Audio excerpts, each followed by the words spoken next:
और हम तो ये जानते हैं कि मेहनत इतनी खामोशी से करो कि सफलता शोर मचा दे। लोग यहाँ पे नेपाल और ये भारत की सीमा है और ये यात्री सेट बनने से दोनों जो देश हैं वो आपस में इनका प्रेम व्यवहार बढ़ेगा, लोगों की सुविधा होगी।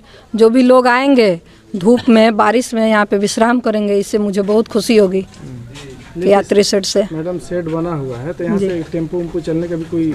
एकदम टेम्पो भी चलेगी और यहाँ तक बस भी आएगी और लाइट की भी व्यवस्था की जाएगी। कहाँ से यहाँ से चलेगी टेम्पो? भिलाई मार्केट से नेताजी चौक होते हुए यहाँ संत चौक तक। वो बस कहाँ तक जाएगी? बस नेपाल तक जाएगी। नेपाल जाएगी? हाँ, ये जो नेपाल से लोग आते हैं, जो इधर जो अपने बेटी का बहुत शादी उदी किए हैं, जो रोजी रोटी चलाते हैं, उनके लिए सुविधा होगी। टेम्पू से जा सकते हैं।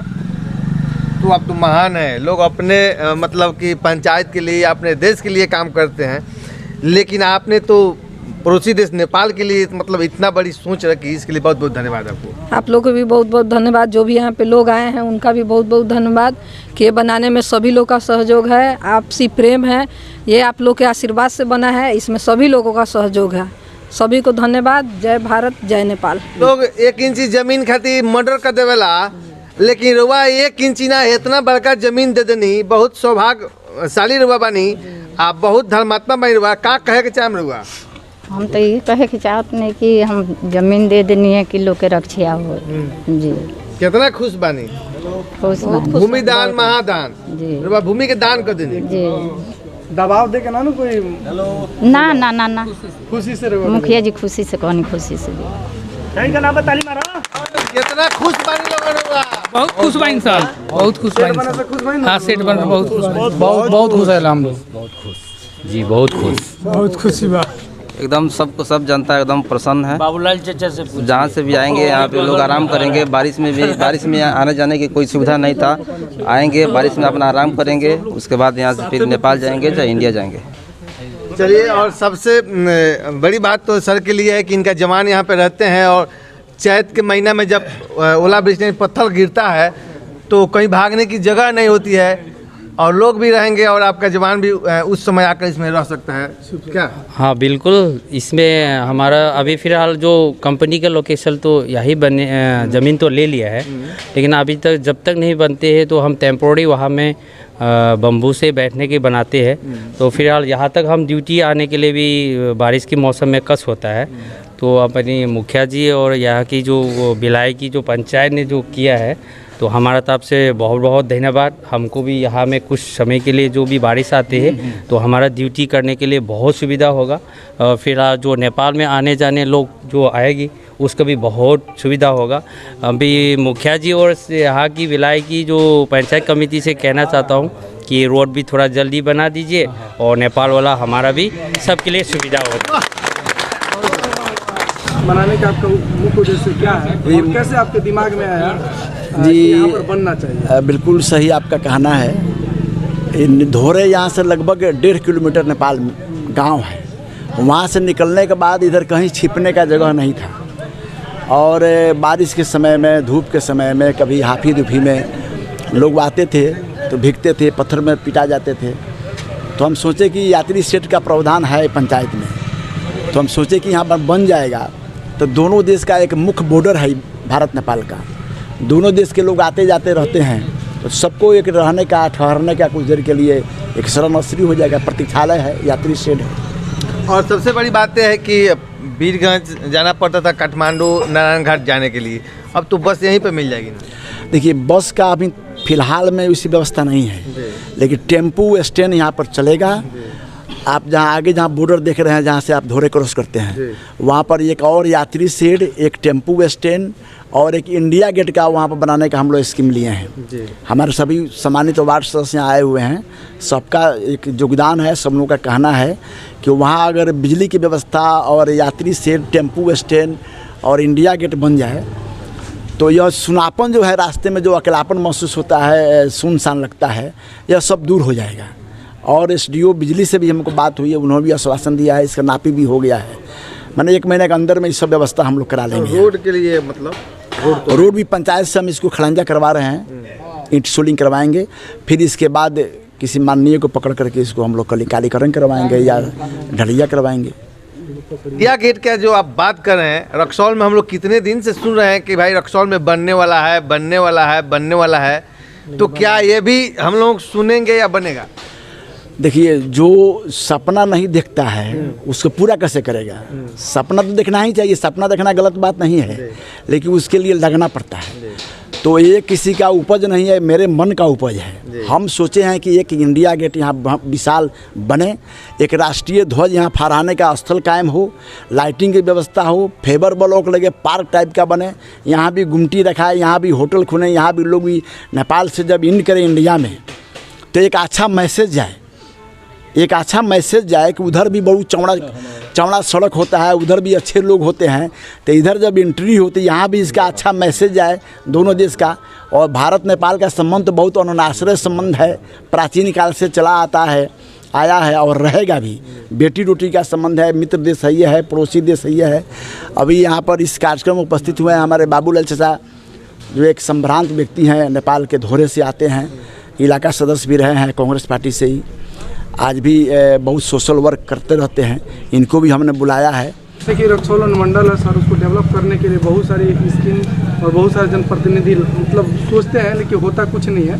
देखिए, आप इस जगह को डेवलप करने में एकदम पूरा लग गए हैं। जी, क्यों नहीं। जब सुमन पटेल मुखिया हैं, 10 वर्ष हम भी मुखिया थे, तो अभी की बार ये जीती हैं, तो हमारा भी सोच है कि इनके नेतृत्व में और इनके प्रतिनिधित्व में कुछ डेवलप का काम जब हो, जैसे कायम कर दिया जाए, तो एक मिसाल कायम होगा। जब ये जो आप यहाँ पूर्व साइड में देख रहे हैं जो देवलोक मंदिर है, वो मेरे ही मन की उपज है। आप जो ईदगाह जो देख रहे हैं यहाँ, आप जो आए हैं जिस SSB का कैंप स्थापित हुआ है, उसके जस्ट बगल में जो ईदगाह आप देख रहे हैं, वो 2 कट्ठा निजी ज़मीन दे करके ईदगाह हमने बनवाया है। तो एक काम करने का लालसा होती है लोगों के मन में, वो व्यक्ति काम करता है, ढिढोरा कम पिटता है। और हम तो ये जानते हैं कि मेहनत इतनी खामोशी से करो कि सफलता शोर मचा दे। आपके पावन धरती पर आपका स्वागत है, क्योंकि आप नेपाल से हैं।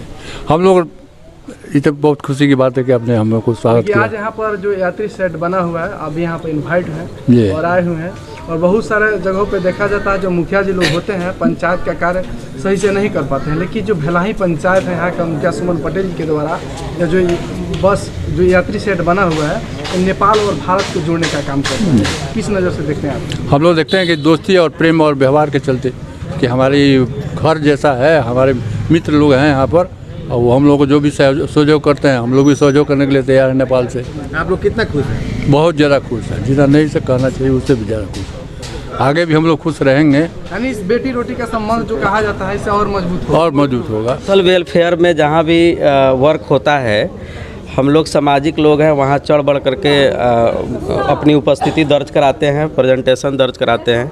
माननीय भेलाही पंचायत के मुखिया श्रीमती सुमन पटेल जी के द्वारा, उनके कर कमलों के द्वारा इतना ये सुंदर काम हुआ है कि हम सभी गर्वान्वित हैं। और दोनों देश के मोहब्बत को और जोड़ने का काम किया गया है, मोहब्बत को बढ़ाने का काम किया गया है। नेपाल से जो लोग आते थे, वो कभी शेड इधर नहीं रहने के कारण से अंधेरा रहता था, क्राइम भी होता था। आज हमारे प्रशासनिक बंधु भी आकर के यहाँ पर बैठ सकते हैं, और उनके डर से दूर दूर तक के यहाँ चोर डाकू या जिस तरह के भी क्राइम होने वाले जो संभावनाएं थी, वो सारी संभावनाएं आज दूर हो चुकी है। इस शेड के यहाँ बनने से एक लोगों में, नेपाल के लोगों में भी उल्लास, हर्षोल्लास का माहौल कायम हुआ है। उन लोगों ने भी कहा कि नहीं, यहाँ लोकल भेलाही के लोग भी ये हमारे नेपाल के बारे में, लोगों के बारे में सोचते हैं, और ये पॉजिटिव मैसेज गया है नेपाल में। ये बहुत खुशी की बात है। ये काफ़ी मैं उनका प्रशंसा करता हूं, और जिनके वार्ड में ये एरिया पड़ता है उनका भी मैं धन्यवाद ज्ञापन करता हूं। उन्होंने भी चढ़ बढ़ करके इसमें साथ दिया। और सबसे बड़ी चीज़ कि एक ये ज़मीन का टुकड़ा जो है किसी ने दान में दिया है, और संत चौक के नाम से आज ये फेमस होगा चौक। संत जी की ज़मीन है ये, और ज़मीन का टुकड़ा है। मैं तहे दिल से उनको शुक्रिया अदा करता हूं कि ये सामाजिक कार्य करके उन्होंने काफ़ी जो है अपना प्रशंसा बटोरा है। और इसी के साथ मैं कहना चाहूँगा कि इस तरह के सामाजिक काम होते रहें और हम सभी लोगों को एक्साइटेड करते रहें, एग्रेसिव करते रहें। आगे बढ़ने के लिए हम लोगों को इसका संदेश हम लोगों को पहुंचाते रहें। धन्यवाद इसके लिए। जय हिंद, जय भारत। कुकुइया में एक चबूतरा का निर्माण किए हैं और मुसहरवा में एक यात्री शेड लिख के दिए हैं हम लोग को, वहाँ पर भी बनवाना है मुसहरवा बॉर्डर के पास। ऐसा बात नहीं है कि काम नहीं आ रहा है, मनरेगा के तहत भी हम लोग कुछ काम कर रहे हैं। सेट जो बना खुश है ना? बहुत खुश है, बहुत खुश है। इससे कौन खुश नहीं रहेगा। नेपाल और जी यात्री सेट बना हुआ है जी, खुश है ना इससे? एकदम खुश है। नेपाल और इंडिया के माने प्रेम और व्यवहार इससे बड़ा है और पूरे यहाँ हर लोगों को सुविधा मिलने वाले है, प्रशासन से लेकर और जनता तक। किसी परिस्थिति आ जाएगा तो प्रशासन भी इसमें बैठकर अपना देह छुपा कर आराम कर सकता है, बारिश और इसमें बच सकता है, जिससे भी हम लोग की सुरक्षा होगा और साथ जनता भी है उनको भी सुरक्षा होगा। सवारी यहाँ तक भी चलेगा तो सवारी से थोड़ा देर ही 5 मिनट लगेगा यहाँ से पैदल जाने में। यहाँ के नेपाल के लोगों को और इंडिया के लोगों को कोई कठिनाई नहीं होगा। बहुत सहयोग मिलेगा, इसलिए कि यहाँ हम लोगों को जो धूप और बारिश का जो सामना करना पड़ता था, मेरे जवान लेकर हम लोग बारिश के नीचे रहते थे। वो शेड यात्री बनने से जनता का सुरक्षा हुई भी करेगा, फिर भी सुरक्षा कर्मी को भी सुरक्षा का बहुत असर मिलेगा। यानी कहा तो मुखिया जी जनता के साथ साथ सुरक्षा कर्मियों का भी ध्यान रखते हुए यात्री सेट का निर्माण करवाएं। हाँ, मुखिया जी का ये देन है। ये जनता को देखते हुए भी हम लोगों को भी देखते हुए सुरक्षा के प्रबल कर्मठ हम लोग अपना से जितना बनता है उतना से हम लोग नेपाल और इंडिया के जितने लोगों हैं जो हर चेक इन करने में उन लोगों को सहयोग या सुविधा या सुरक्षा के लिए हम लोग काफ़ी प्रयास करते हैं और ये सेट बनने से हम लोग का बहुत सुविधा और आवश्यकता के जरूरी जो था वो पूरा आज हुआ है, जो बाकी है वो पूरा होगा।